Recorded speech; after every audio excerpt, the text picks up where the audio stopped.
은혜 받으실 말씀은 요한일서 5장 1절, 우리 한 절 말씀 되겠습니다. 신약성경 요한일서 5장 1절 말씀.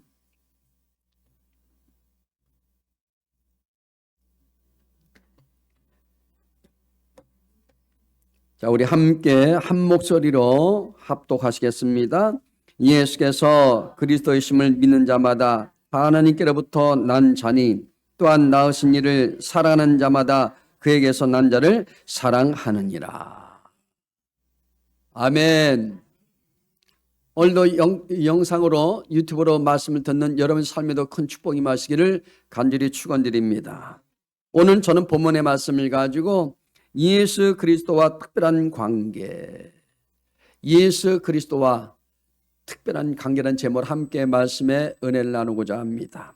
우선 하나님의 자녀가 된다는 말이 무슨 뜻인지를 우리는 잘 알아야 합니다. 하나님의 자녀란 하나님의 자녀로 사는 사람이란 뜻이에요. 하나님의 자녀로서 그냥 내 멋대로 살면 안 되잖아요. 하나님의 뜻대로 사는 자가 잘 사는 거고, 하나님의 말씀대로 순종하며 사는 사람들이 하나님의 자녀란 이런 얘기입니다. 요한복음 1장 12절 우리 말씀 읽어볼까요? 영접하는 자 곧 그의 이름을 믿는 자들에게는 하나님의 자녀가 되는 권세를 주었으니, 여기 예수 그리스도를 영접하는 자, 다시 우리가 말씀을 살펴보면 그의 이름을 믿는 자는, 이게 한마디로 뭐예요? 예수 그리스도와 오늘 주제처럼 특별한 이 관계가 된다는 뜻을 말해줘요. 우리 특별한 하나님과의 관계를 맺은 사람들이에요. 자, 하나님의 자녀로 살려면 하나님의 누군지를, 그리고 하나님이 여기 하신 일이 무엇인지를 우리는 알아야 합니다. 이 하나님의 정체성을 알아야 돼. 하나님의 그 본질을 알아야 돼. 나는 누군가를 우리는 알아야 합니다.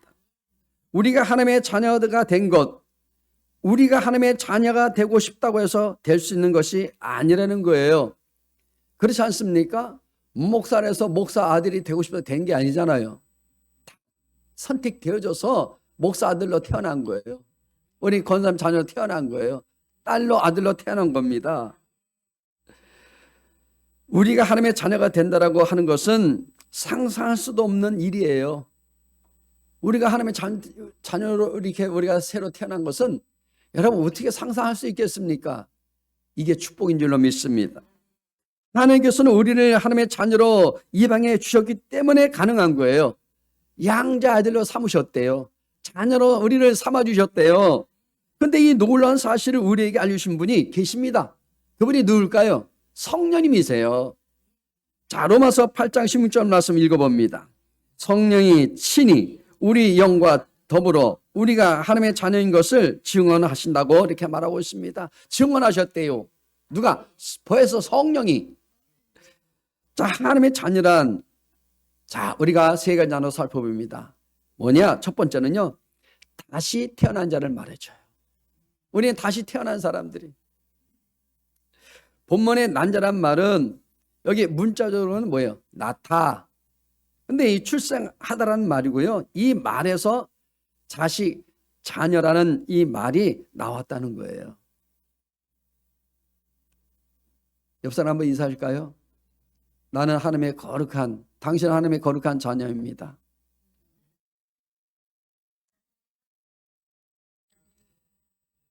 그러므로 하나님께서 난 자란, 여기 뭐야? 하나님께서 우리를 자녀로 낳아주셨고, 낳아주셨대요. 우리는 하나님의 자녀로 출생했다는 뜻을 가진 말입니다, 여러분. 우리는 새로 태어난, 출생한 사람들이에요. 여기 오신 분 중에서 이제 한 5살 되신 분도 계실 거고, 이제 청년 된 사람들이 계실 거고, 이제 갓 태어난 분도 있어. 갓난아기 같은 믿음이 있는 분이 있어요. 다 아는 것 같지만 그것이 아닙니다. 그러나 보십시오, 여기.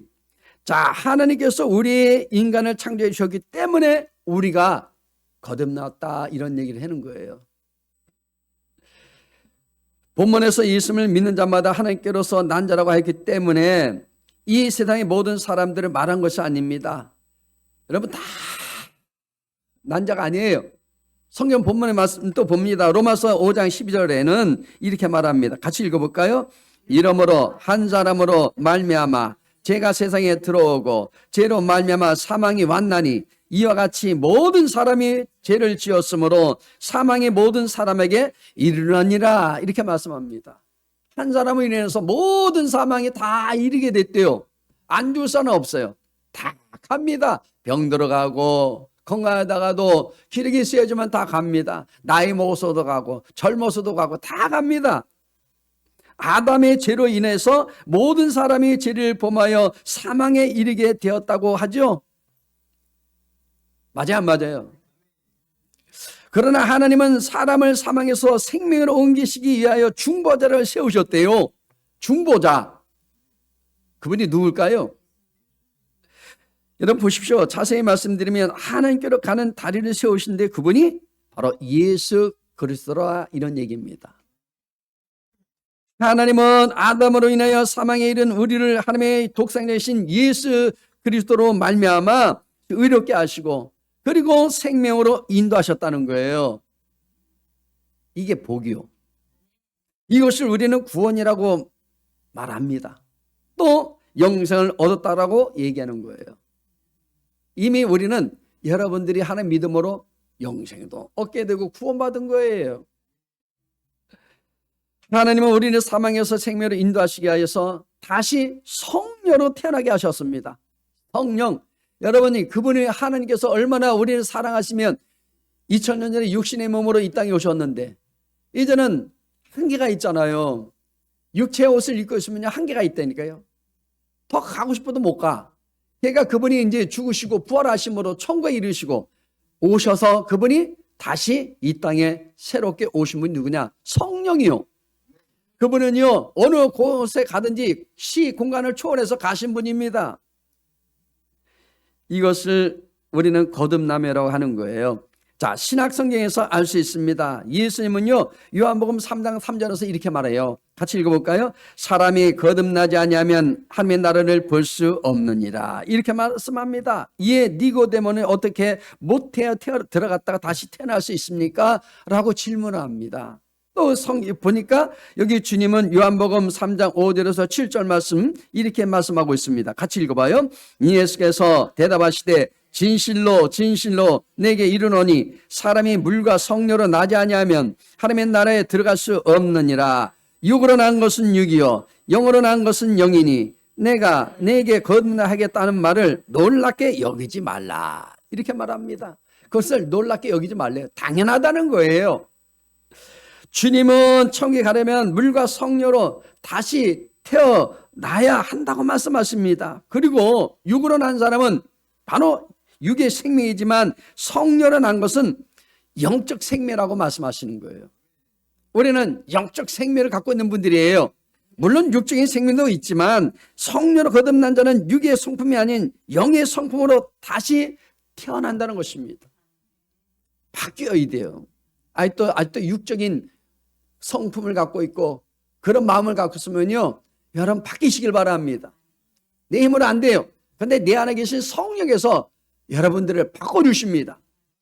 하나님, 나는 부족합니다. 나는요, 내 이 성품을 내 스스로 컨트롤할 수 없습니다. 그러므로 나를 다스려 주옵소서. 나를 변화시켜 주옵소서.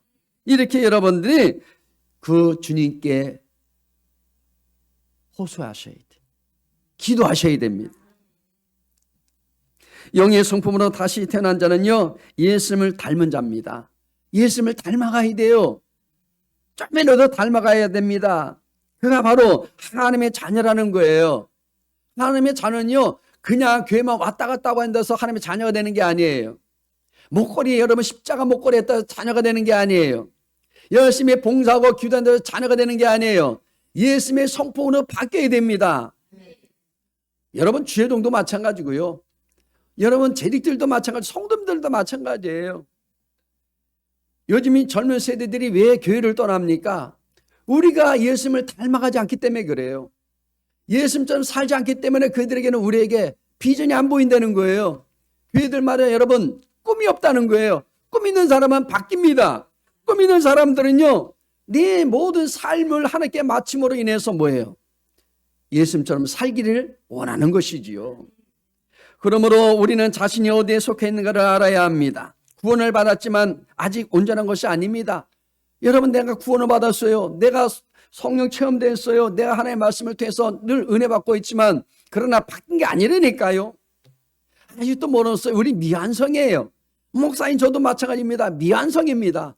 그래서 늘 성령께 의탁하는 거예요. 성령님, 종에게도 하나님 늘 성품이 바뀌어지게 해주옵소서. 하나님처럼 닮아가게 해주옵소서. 내 언어 습관들이 바뀌게 해주옵소서. 그냥 기분에 맞춰서 목회하는 것이 아니라 하나님의 뜻 가운데 어디 말씀대로 순종하며 내가 섬기는 종이 되게 해주옵소서. 우리는 다 바뀌어야 돼요. 아직도 옛날에 못된 여러분 제약의 습성이 있어서 수시로 육체의 욕망에 솟구쳐 올라올 때가 있어요, 없어요? 있습니다, 여러분. 이거는 우리가 부인해서는 안 됩니다. 나보다 더 잘나고 더 인정받는 사람을 보면 괜히 배가 아픕니다.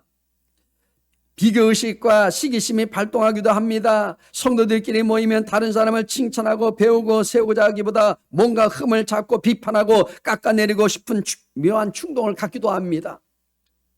성령을 제쳐놓고 내 마음대로, 내 욕심대로, 내 생각대로, 내 감정대로, 내 혈기대로 살고자 하는 그런 우리 잘못된 습관들을 갖고 있다는 겁니다. 마귀가요, 육체의 소용을 비집고 들어와서 나의 생각을 점령해 버린다는 것을 아셔야 돼요. 성경 우리 말씀 볼까요? 갈라디아서 5장 17절 말씀 읽어봅니다. 육체의 소욕은 성령을 거스르고 성령 육체를 거스르나니 이 둘이 서로 대적함으로 너희가 원하는 것을 하지 못하게 하려 함이니라. 보십시오. 악한 것과 선한 마음이 서로 여러분 대적하는 거예요. 우리 안에 끊임없이 두 자아가 싸우고 있습니다. 항상 육체의 소욕과 성의 역사가 충돌하는 겁니다. 자꾸만 갈등이 오잖아요. 그 방법이 무엇입니까? 갈라디아서 5장 18절에 이렇게 말합니다. 같이 읽어봐요. 너희가 만일 성령이 인도하시는 바가 되면 율법 아래 있지 아니하리라. 여러분, 우리는 율법을 가지고 뭐예요? 상대방을 심판하고 대적하고 판단하고 자꾸만 자신이 다스리려니까 이게 문제되는 거예요. 우리는요, 성령 인도하신 그런 삶을 살 때에 그런 마음이 없어지는 거예요. 여러분, 성령 인도하심 받는다는 것은 성령께서 순종하는 것을 말합니다. 순종하는 거예요. 그분께 순종하시길 바랍니다. 성령의 날개 아래서 그분이 다스림을 받고 그분이 통치를 받는 것, 즉 이것을 하나님 안에서 다시 태어난 자라, 이 얘기입니다. 두 번째는요, 복음으로 거듭난 자를 말해줘요. 예수님을 믿음으로 해서 변화되는 가장 큰 변화는 무엇일까요? 뭘까요? 내 안에, 내 삶에 누가 있어야 됩니까? 바로 그거예요. 주인이 바꾸는 거예요. 바뀌는 거. 주인을 바꾸십시오. 내가 내 삶의 주인이라 여기며 살아가던 이 사람들이 내 삶이 내 것이 아니라는 것, 이걸 아셔야 돼요. 이제는 내가 내 마음대로 막 살았지만 이제는 주인은 내 안에 계신 우리 성령이십니다. 우리 주님이십니다. 그러므로 내 안에 계시는 예수님의 주인이 되신다는 것을 여러분 믿으실 바랍니다. 물질이, 어느 때는 성공이, 그리고 그 밖에 어떤 것을 주인으로 삼고 나를 잃어버리고 살던 내가 예수님을 통해서 자신을 발견하게 되는 것, 이게 우리가 주인이 바뀌는 거예요. 내가 누군지를 알게 되는 것입니다. 여러분, 나의 본질을 알아야 돼요. 내가 어디서 와서 무엇 때문에 살며 어디로 간지 알지 못하면 아직도 그분은 주인을 못 만난 거예요. 주인을 제대로 만나면 나의 소속을 알게 되는 거예요. 나의 본질을 알게 되는 거예요. 나는 누군가에 대해서 우리는 알게 되는 겁니다. 기독교의 신앙의 본질은, 내 삶의 주인은 바로 누구라고요? 예수님이시라는 거예요. 따라서 하십시오. 예수님, 여러분의 질문합니다. 여러분의 삶의 주인은 누구십니까? 아멘이십니까? 정말이십니까? 그게 답이에요. 미국이 낳은 최고의 목사 조나단 에드워드는요, 이렇게 말하더라고요. 질그릇 같은 나에게 보배로우신 예수가 계시니 나의 삶은 오직 그로 말미암아 축복된 삶이 되는 것이리라. 오직 예수밖에 모르는 거예요. 여기 삶의 원칙으로 살았다고 합니다. 그는 다음과 같은 5가지 결심으로 평생을 살았대요. 우리 첫 번째 한번 읽어볼까요? 목숨이 살아있는 한 전력을 다하여 주님의 뜻을 위하여 산다. 자, 목숨, 내 생명이 있는 한 살아있잖아요. 전력을 다하여, 온 마음을 다하여 어떻게 한다고요? 주님의 뜻을 위하여 산다는 거예요. 자, 두 번째는요, 또 읽어볼까요? 다른 사람을 깎아내리거나 요기되는 말이나 행동은 절대 하지 않는다. 여러분, 이거는 예수 믿는 사람들, 이거는 우리가 해야 됩니다. 절대 여러분, 우리는 비판의 말, 악한 말을 해서는 안 됩니다. 자, 셋째는 또 읽어볼까요? 어떤 말이나 행위도 앙아픔이나 복수심에 의한 것일 때 결코 하지 않는다. 그러니까 그런 마음의 복수심, 그런 거는 하나 앞에 맡기세요. 정말 상대방이 나에게 못된 짓 하면은 하나 앞에 우셔. 그러나 하나님이 해결할 수 있도록. 자, 넷째 또 읽어볼까요? 시작. 걱정거리가 되거나 부끄러움으로 남을 일은 결코 안 한다. 정말 부끄러운 일 해서 안 되잖아요. 그런 역사에 남은 일을 해서는 안 돼. 다섯째 한번 또 읽어볼까요? 모든 시간은 창조적이며 건설적으로 쓰고 어물어물 보내는 시간이 존재하지 않게 한다. 여러분, 시간은 계속 돌아오는 게 아니에요. 멈추는 게 아닙니다. 그러므로 여러분, 우리는 항상 창조적이고 긍정적이며 생산적인 우리 마인드를 가지고 우리 열심히 살아가야 돼요. 그냥 시간을 어머너머 그냥 보내지 마십시오. 배짱이처럼 그냥 아무런 꿈도 없이 살면 안 돼요. 꿈을 갖길 바랍니다. 조나단 에드워의 고백을 한번 우리 볼까요? 자, 같이 읽어봐요. 질그릇 같은 나에게 보배로우신 예수가 계시니 나의 삶은 오직 그를 위하여 살리라. 누굴 위해 산다고요? 오직 하나님을 위해 산다는 거예요. 구원이란 우리가 거듭나 우리 본성과 본질이 변하는 것을 의미합니다. 여기 의롭다 여김받고 하나님의 자녀가 되어 우리의 신분과 지위가 변화됩니다. 우리의 성품이 예수님을 닮아 변화되고 성화되는 거예요. 여러분, 성화, 이거를 그리스도인이라고 얘기하는 거예요. 성화가 안 된 사람은 예수쟁이는 될 수 있어도 그리스도인은 될 수 없는 거예요. 그러니까 예수님을 닮아가는 사람은 성화된 사람이라고 얘기하는 거예요. 그걸 그리스도인이라고 얘기하는 거예요. 믿으실 바랍니다. 이 모든 변화를 가리켜서 그래서 구원이라 얘기입니다. 구원받은 사람들은 바뀐 사람. 이 시대에 수많은 사람들이 변화돼서 말하고 있지만 자신이 변화된 삶을 살아야 한다는 것에 대해서는 무관심합니다. 어떤 사람은 10년, 20년, 30년 동안 매주 30분, 40분씩 말씀을 듣고 저와 여러분처럼 이렇게 예배당에 나와서 교회를 다녔는데도 10년, 20년, 30년 전이나 지금이나 삶의 변화가 없다면 문제가 있는 거예요. 그는 그냥 종교 생활하는 거예요. 정당적인 그리스도인이라 할 수 없는 겁니다. 하나님께서 왜 우리를 구원하시고 지켜주시고 그리고 하나님 백성 만들어주신지 여러분 모르는 사람들이에요. 신앙을 그냥 SS처럼 필요하면 꺼내놓고 필요 없으면 떼어내는 것이 아닙니다. 여러분, 내 기분에 감정대로 맞춰서 교회 나오고 싶으면 나오고 그런 게 아니라는 얘기입니다. 신앙의 중심은 뭐예요? 중심은 예수 그리스도가 인생의 전부가 되어야 한다는 것입니다. 여러분, 우리 신앙의 중심은요, 예수님이 되어야 돼요. 그분이 우리 인생의 주인이 되어야 합니다. 기독교는 교양이 아닙니다. 품위를 여러분 높이는 종교가 아닙니다. 기독교는요, 생명 그 자체입니다. 생명 있는 교회로서 우리 삶을 살아갈 때 그게 생명이 있다는 거예요. 그러므로 우리가 예수 믿을 때 예수님을 단순히 내 인생을 돕는 분이 아니라 내가 예수를 위해서 복음을 위해서 사는 인생으로 변화되어지는 것입니다. 좀 제발 우리 바뀌어야 돼요. 안 바뀌니까 교회 와서도요 맨날 그냥 은혜 못 받는 거예요. 이 사람들은요 구원의 그 감격 속에서 눈물 흘리면서 찬양을 통해서도 여러분 기뻐서 눈물을 찬양으로 나오게 되는 거예요. 우리는 예수 그리스도의 보혈로 구원받아서 하나님의 자녀가 되었습니다. 하나님은 우리를 구원하신 이유는요 선하신 하나님의 뜻을 성취하기 위해서 그렇게 우리를 구원하셨다는 거예요. 선한 일이 뭐예요? 제가 늘 가르쳐 드리잖아요. 선한 것은 뭡니까? 착하게 사는 거? 많이 누구를 위해서 도와주는 거? 아니에요. 선한 것은요, 나의 구원자신 예수님을 찬양하면서 그분이 나에게 해주신 그 말씀대로 내가 전하며 사는 것이 선한 일이에요. 이것을 못하고면요, 하나님이 여러분 얼마나 마음 아프시겠어요. 우리에게 그냥 대변자로 세우셨는데, 가서 전해주라는데 그것도 못 전해주면 어떻게 됩니까? 얼마나 슬프시겠어요. 하는 자는요, 하나님의 뜻대로 사는 자가 여러분 선한 사람이라는 것입니다. 우리는요, 그러므로 그 말씀대로 살기 위해서는 반드시 여러분 내가 나의 본질을 바로 우리가 알아가면서 정말 지켜 행할 때에 잘 사는 줄로 믿습니다. 에베소서 2장 10절은 이렇게 말합니다. 같이 읽어봐요.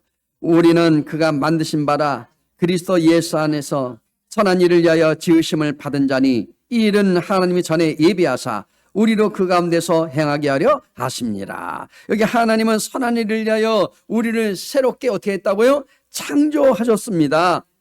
그러므로 우리는 하나님이 우리를 위하여 예비하신 선한 일을 행하는 그리스도의 종이 되어야 합니다. 목사의 종이 되는 게 아니라 하나님의 거룩한 자녀로 삶을 살아라는 거예요. 베드로전서 2장 9절 말씀 읽어봅니다. 그러나 너희는 택하신 족속이요 왕같은 제장들이요 거룩한 나라요 그의 소유가 된 백성이니 이는 너희를 어두운 데서 불러내어 그의 귀한 빛에 들어가게 하신 이의 아름다운 덕을 어떻게 한다고요? 선포하게 하려 하심이라. 이렇게 말합니다. 우리는 하나님의 거룩한 백성이며 왕같은 제사장이래요. 하나님이 우리 세상에서 구별한 목적은 뭐예요? 우리가 하나님의 아름다운 덕을 선전하기 위함이라고 얘기하세요. 우리 셋이밖에 안 되는 이 혀, 입술, 이거 갖고 선전하래. 불평만 하지 말고. 그러므로 우리에게 은혜를 베푸신 하나님의 복음에, 여기 보십시오. 복음을 세상에 증거하는 이 사명자의 삶을 살아가란 얘기입니다. 마지막 세 번째는요, 은혜 안에 살아가는 자를 말해줘요. 은혜 안에 사시길 바랍니다. 은혜 안에 깊이 들어갈수록 신앙생활이 10년, 20년, 30년, 40년 점점 오래가 될수록 은혜를 더 깊이 체험하는 사람들의 공통점은 뭘까요? 뭐겠어요? 궁금하시죠? 하나님 앞에서나 사람들 앞에서 더욱더 겸손하게 행하는 것을 말해줘요. 그냥 기부싸고 그랬네 게 아니라 겸손은 뭐예요? 자, 들어보십시오. 누구를 대하든지 겸손하게 생각하는 겁니다. 은혜 안에 있는 사람은 하나 앞에서 교만했던 것, 오만 방자했던 이 모든 것을 항상 죄로 여기고 겸손히 주님 앞에 회개하는 거예요. 하나님, 내가 죄인입니다. 아내나 남편, 자녀, 부모를 대할 때도 항상 죄인의 마음으로 대하는 거예요. 하나님, 내가 너무 잘못한 것 같아요. 내 자녀한테 너무 잘못한 것 같아요. 내 부모한테 너무 잘못한 것 같아요. 나는 죄인입니다. 용서해 주세요. 교회 안에서도 여러분 교인들을 대할 때도 항상 죄송스러운 마음으로 대하는 겁니다. 내가 죄인입니다. 늘 나는 부족합니다. 하나님께서는 우리 자신이 내가 죄인입니다. 스스로 겸손히 자신의 죄성을 깊이 깨닫고 인정할 때 그때 비로소 우리를 받아주시고 더 큰 은혜를 주신다는 거예요. 여러분 뭐 꼭 죄인처럼 막 그렇게 살는 게 아니라 그런 마음. 우리는 늘 부족하잖아요. 로마서 5장 20절 말씀 읽어봅니다. 율법이 들어온 것은 범죄를 더하게 하려 합니다. 그러나 제가 더한 곳에 은혜가 더욱 넘쳤나니라고 말씀합니다. 바울의 증거대로 제가 더한 곳에 은혜가 더욱 어떻게 했다고요? 넘쳤다고 합니다. 하나님의 자녀는 오직 하나님의 은혜로만 사는 사람들이에요. 은혜로만 사는 사람들이에요. 우리는요, 어떤 조건이 없잖아요. 그냥 주신 은혜대로 사는 거예요. 하나님의 자녀는 오직 하나님의 은혜로 사는 사람들인데요, 하나님께서 그 자녀된 자에게 주시는 은혜가 수천 가지, 수만 가지 이루어 많은 것을 지고 해낼 수 없지만, 그러나 그 수만 가지 은혜 중에서 최고의 은혜는 역시 뭘까요? 맞춰보세요.